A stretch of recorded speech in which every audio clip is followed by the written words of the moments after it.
Hello everyone, आज चाहिँ म चाइनिज डिस बनाउन जाँदैछु। यसरी बोक्रा तास्ने अनि स्लाइस पिसमा काट्ने। मेरो हस्बेन्ड चाहिँ के बनाउन लाग्यो भन्दै हेल्प गर्न आएछ अनि मैले आन्सरमा यो दिए।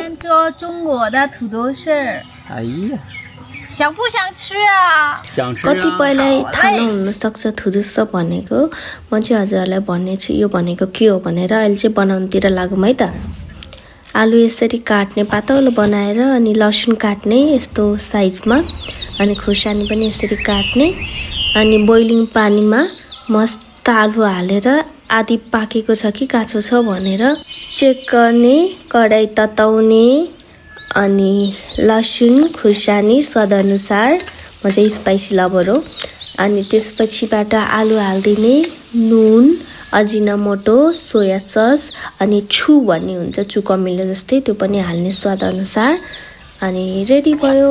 हल्का भुटेपछि अब चाहिँ हामी खाना खान थाल्यौं।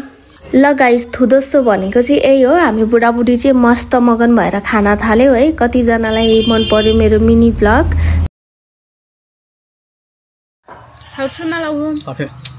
सबैजनाले लाइक, कमेन्ट, शेयर, सब्स्क्राइब गरिदिनु होला है त।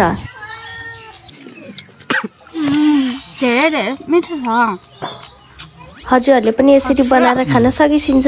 Thank you so much for watching my video.